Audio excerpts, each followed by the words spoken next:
शेतकरी बंधूंनो नमस्कार. मी बळीराम गाडेकर.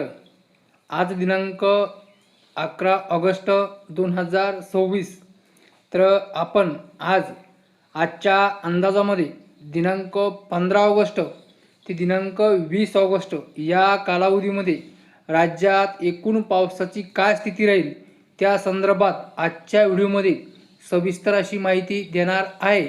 शेतकरी बंधूंनो, दिनांक 15 ऑगस्टपासून राज्यामध्ये पावसाच्या प्रमाणामध्ये वाढ होणार आहे. तोपर्यंत जो काही आपण कालच्या व्हिडिओमध्ये जी माहिती दिलेली आहे की दिनांक 11 ऑगस्ट रोजी राज्यात पावसाच्या प्रमाणामध्ये काहीशी वाढ झालेली असून त्यानंतर 12, 13, 14 ऑगस्ट या कालावधीमध्ये पावसाचं प्रमाण कमी असून एक विरघळत्या स्वरूपामध्ये पाऊस चालू राहणार आहे. तोपर्यंत सुद्धा पाऊस आहे, म्हणजे 15 ऑगस्टपर्यंत सुद्धा पाऊस आहे. मात्र 15 ऑगस्टपासून पुन्हा पावसाच्या प्रमाणामध्ये वाढ होणार आहे. तर त्या संदर्भात सविस्तर माहिती आपण पुढे बघणार आहे. तर त्या अगोदर मला तुम्हाला एक सूचना द्यायची की आपण जे अंदाज देतो त्या अंदाजा संदर्भात तुम्ही कुठलीच प्रतिक्रिया कमेंटच्या माध्यमातून देत नाही, तर तुम्ही ती प्रतिक्रिया देत जा. तर शेतकरी बंधूंनो, हा आहे आपल्या महाराष्ट्राचा नकाशा आणि या नकाशामध्ये मी तुम्हाला 3 कलरच्या 3 रेषा दाखवलेल्या आहे. त्यामध्ये पहिली जी रेषा दिसती तर ही आहे लाल कलरची. तर ह्या लाल कलरच्या रेषेच्या आतील जिल्ह्यामध्ये दिनांक 15 ऑगस्टपासून ते दिनांक 20 ऑगस्टपर्यंत दररोज आपल्याला बहुतेक ठिकाणी मध्यम ते जोरदार सरी पाहायला मिळणार आहे. त्यामध्ये जिल्ह्याचा समावेश आहे पालघर, ठाणे, रायगड, मुंबई, रत्नागिरी, सिंधुदुर्ग, त्यानंतर कोल्हापूरचा पश्चिम भाग, साताऱ्याचा पश्चिम भाग, पुण्याचाही पश्चिम भाग, त्यानंतर अहिल्यानगरचा काहीसा पश्चिम भाग आहे, त्यानंतर नाशिकचा पश्चिम भाग असा समावेश आहे. तर या जिल्ह्यामध्ये दिनांक 15 ते 20 ऑगस्ट या कालावधीमध्ये आपल्याला दररोज मध्यम ते जोरदार सरी पाहायला मिळणार आहे. त्यानंतर इकडे जी तुम्हाला ही पिवळी रेषा दिसती तर ह्या पिवळ्या रेषेच्या आतील जिल्ह्यामध्ये म्हणजेच पूर्व विदर्भामध्ये आपल्याला दिनांक 15 ऑगस्टपासून ते 20 ऑगस्टपर्यंत दररोज बहुतेक ठिकाणी मध्यम ते जोरदार सरी पाहायला मिळणार आहे.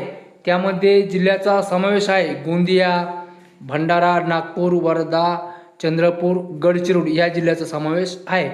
त्यानंतर जिकडे जी तुम्हाला हिरवी रेषा दिसती तर हिरव्या रेषेच्या आतील जिल्ह्यामध्ये या कालावधीमध्ये म्हणजेच 15 ऑगस्टपासून तर 20 ऑगस्टपर्यंत दररोज आपल्याला भाग बदलत मध्यम ते जोरदार सरी पाहायला मिळणार आहे. तर शेतकरी बंधूंनो, या हिरव्या रेषेच्या आतील जिल्ह्यातलं चित्र हे वेगळं आहे. तर वेगळं कसं, तर यामध्ये आपल्याला काही पूर्व विदर्भाकडून सुद्धा ढग येणार आहेत आणि काही इकडे कोकण विभागाकडून सुद्धा म्हणजे अरबी समुद्राकडून सुद्धा काही ढग येणार आहेत. म्हणजे दोन्हीकडून ढग आल्यामुळे या मधल्या पट्ट्यामध्ये एक ढगांची गर्दी वाढणार असून ह्या गर्दी वाढल्यामुळेच 15 ऑगस्टपासून ते 20 ऑगस्टपर्यंत आपला दररोज दुपारनंतर इथे सुद्धा बहुतेक ठिकाणी मध्यम ते काही ठिकाणी आपल्याला जोरदार सरी पाहायला मिळणार आहे व काही ठिकाणी हलक्या ते रिमझिमसुद्धा सरी पाहायला मिळू शकत्या.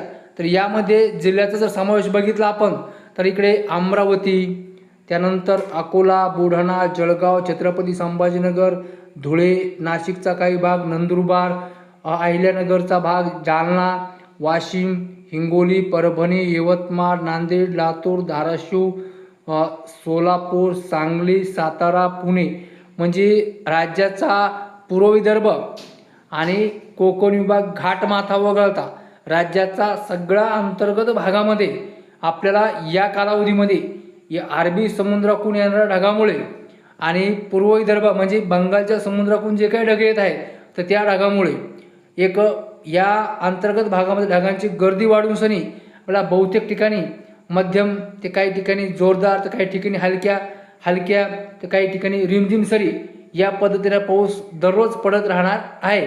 असं नाही की दिनांक 15 ऑगस्टपासून 20 ऑगस्टपर्यंत पाऊस नाही असं तर चिन्ह नाही. त्याच्या अगोदर सुद्धा दिनांक 12, 13, 14 ऑगस्ट या कालावधीमध्ये सुद्धा राज्यामध्ये तुटक ताटक स्वरूपाचा हलका ते काही ठिकाणी मध्यम काही ठिकाणी रिमझिम स्वरूपाच्या सरी पाहायला मिळणार आहे. पुढच्या सुद्धा 12 ऑगस्ट, 13 ऑगस्ट आणि 14 ऑगस्ट या कालावधीमध्ये सुद्धा.